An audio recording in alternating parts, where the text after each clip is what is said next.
ერთ მაესტროს ეთერში რეგიონების დროა მე ირაკლი მაისურაძე ვარ, გამარჯობა.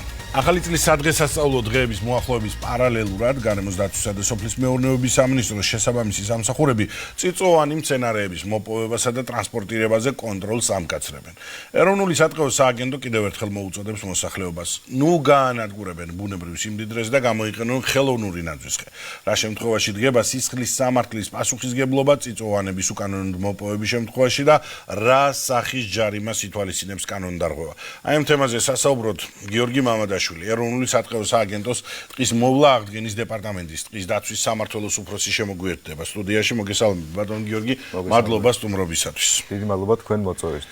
ახლოვდება ახალი წელი და ტრადიციულად ვიკრიბებით სტუდიაში იმის გამო რომ კიდევ ერთხელ უთხრათ მოსახლეობას ნუ მოჭრიან წიწვოვან ხეებს, ფიჭვებს, ნაძვებს, ნუ გაანადგურებენ ტყეს და გამოიყენონ ან ხელოვნურად მოშენებული წიწვოვანი ხეები, ან ხელოვნური ნაძვის ხეები. ამ შემთხვევაში ძალიან საინტერესოა ბოლო პერიოდში გამკაცრებულია კანონდარღვევაზე სანქციები. რა სახის გამკაცრება არის ბოლო დაფიქსირებული, რა სახის ჯარიმა ფიქსირდება კანონდარღვევებისათვის? მოგახსენებთ, ბოლო პერიოდში, როგორც ახსენეთ, უკვე გამკაცრდა სწორედ ეს სანქციები, კერძოდ ნაძვის ან ნებისმიერი წიწვოვანის ტყიდან გამოტანა, განსაკუთრებით საახალწლო წინა პერიოდში, ჯარიმდება 2000 ლარით და ეს ყველაფერი არ არის ცხადია, განმეორების შემთხვევაში უკვე ხდება სისხლის სამართლის პასუხისგებლობაც, ხოლო ამასთან ერთად ხდება ასევე დათვლა, გამოთვლა, უпростоრად თუ რა ზიანი მიადგა გარემოს. შესაბამისად, სანქცია მოიცავს 1000 ლარის ფარგლებში თუ არის გარემოზე მიყენებული ზიანი, ეს არის 1-დან 3 წლამდე ასე ვთქვათ, დაპატიმრება და თუ გაცდა ასე ვთქვათ ზიანი 3000 ლარს, ეს უკვე 5-დან 7 წლამდე თავისუფლების აღკვეთას მოიცავს. არც ისე მკაცრი სასჯელია იმისათვის, ვინც ფაქტიურად ძალიან აზიანებს საქართველოს ბუნებას ასეთი გაკაფვით. საინტერესოა, რამდენად ნელ-ნელა მკაცრდებოდა კანონმდებლობა ბრაკონიერების წინააღმდეგ, ბრაკონიერების გულისხმობა ამ შემთხვევაში წიწვოვანის უკანონოდ მომჭრელ ადამიანებს, ნელ-ნელა მკაცრდებოდა სასჯელი და მოვედით საბოლოოდ ამ შედეგამდე. რამდენად შედეგიანია და პრევენციული იყო კანონების გამკაცრება და სასჯელის გაძლიერება? ერთის მხრივ შეიძლება ვიფიქროთ, რომ არ იმოქმედა კანონმა და მოგვიწია უფრო და უფრო გამკაცრება. მეორეს მხრივ შეიძლება ითქვას, რომ შემცირებულია კონკრეტული ფაქტები, ამაზე სტატისტიკაც მეწველებს თუ არ ვწდები. თქვენ როგორ აფასებთ? დიახ, აი რომ შევხედოთ, თქვა წლიდან წლამდე როგორ ვითარდებოდა ეს ტენდენცია, ჩვენც ნელ-ნელა ვარგებდით ასე ვთქვათ წესებს და კანონებს და სიმკაცრესაც ასევე, მათ შორის ჯარიმებსაც. და გვაქვს ძალიან კარგი ტენდენცია, იმიტომ რომ მოსახლეობამ ასე ვთქვათ, უკვე დაიწყო ხელოვნური ნაძვების გამოყენება, თუ საუბრობთ საახალწლო პერიოდზე, ცხადია. და არის ძალიან კარგი ტენდენცია ამ კუთხით, რომ მოთხოვნა ასე ვთქვათ, ცოცხალ ნაძვზე შედარებით ნაკლებია.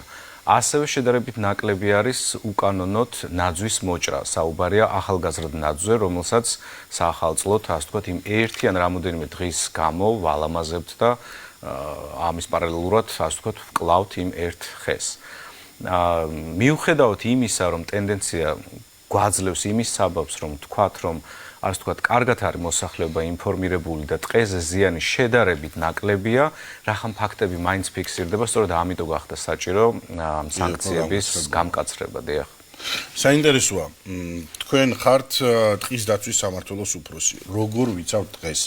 რას ითვალისწინებს საქართველოს კანონმდებლობა, მოქმედი კანონმდებლობა, რა უფლებები აქვს რეინჯერებს, როგორ ხდება ტყის დაცვა, არის თუ არა საკმარისი ტექნიკა, თანამედროვე ტექნოლოგიები თუ არის ამ პროცესში ჩართული, მთლიანად რომ აგვიხსნათ ეს პროცესი. დიახ.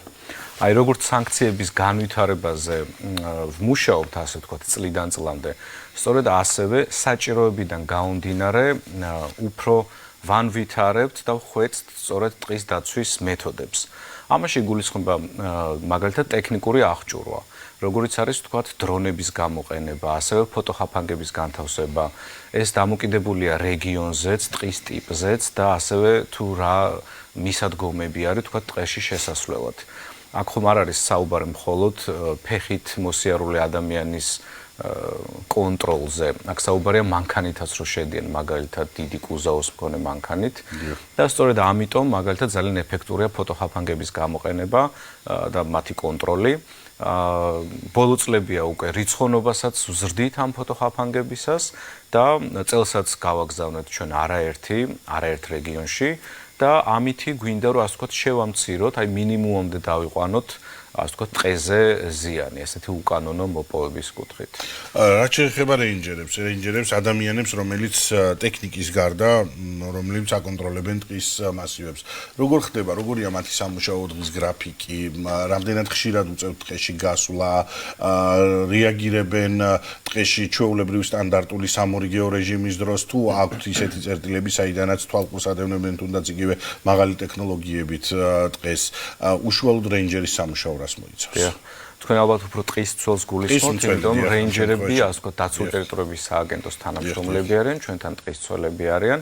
მათ ფუნქცია მოვალეობაში შედის ცხადია, მათ პასუხისმგებლობაში მიკუთვნებული, ასე ვთქვათ, ფართობი, რომელზეც ბოლო პერიოდში კიდევ უფრო გვინდა რომ ასე ვთქვათ, ფართობი შევამციროთ და კონტროლი გავზარდოთ, იმ კუთხით რომ უფრო დაცული იყოს, ვთქვათ, ის თითოეული ტერიტორია.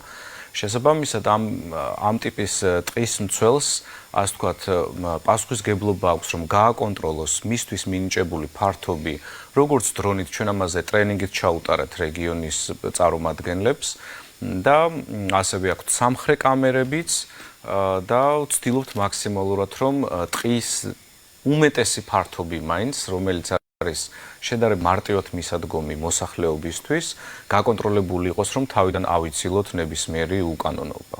შეიძლება ითქვას, დაცული ტერიტორიები, ტყის მასივების, ტყის მცველები, რეინჯერები, ტყის მცველები საკმაოდ დიდი მასა გამოდის ადამიანების, რომელიც საქართველოს ბუნებაზე, მე მწვანე ბუნებაზე ვსაუბრობ, იცავენ. შეიძლება ითქვას, რომ საქართველოს ტყე დღეს საკმაოდ კარგადაა დაცული, მასი როგორ ფიქრობთ თქვენ?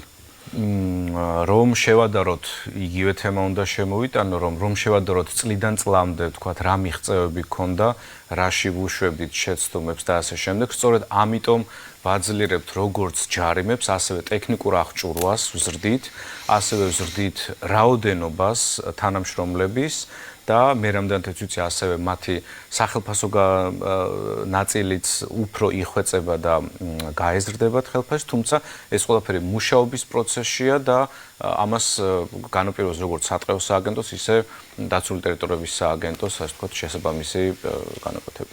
თქვენ ახსენეთ ხელფასი, რომელიც წლიდან წლამდე ნამდვილად გაიზარდა და რეინჯერების ტყის მცველების რაოდენობაც შესაბამისად იზრდება. საინტერესოა, გაქვთ კადრების სიმწირე ამ შემთხვევაში, გჭირდებათ უფრო მეტი კადრების მოზიდვა, როგორ ფიქრობთ და რა უნდა გაკეთდეს ამისათვის?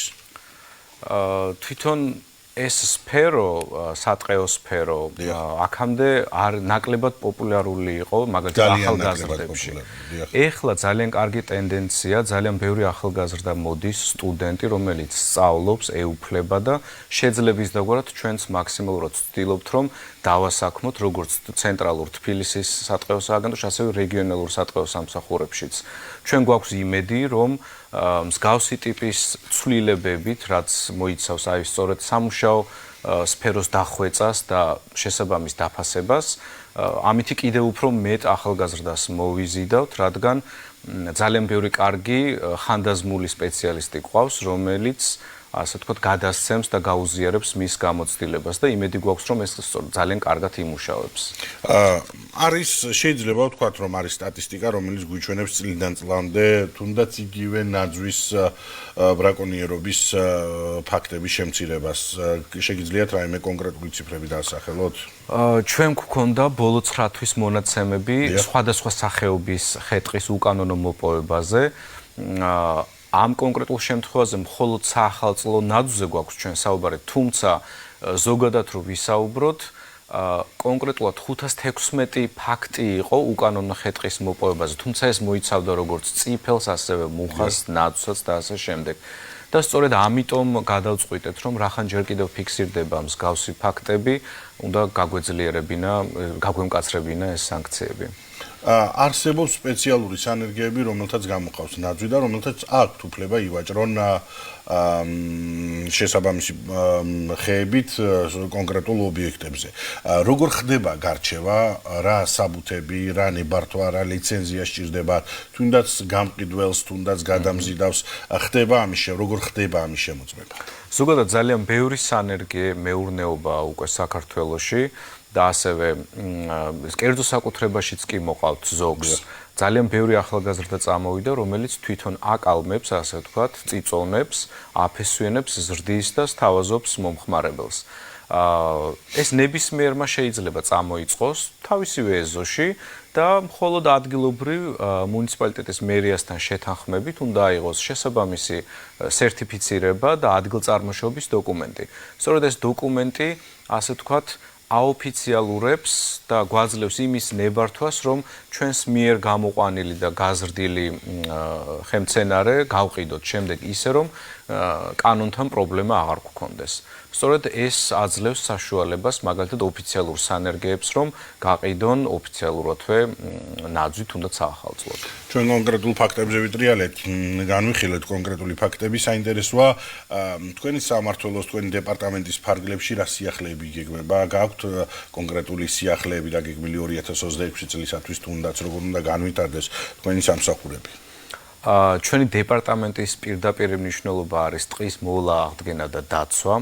შესაბამისად ეს იმდენად დარგობრივი სფეროა, რომ ჩვენ მუდმივად გვაქვს სამუშაო.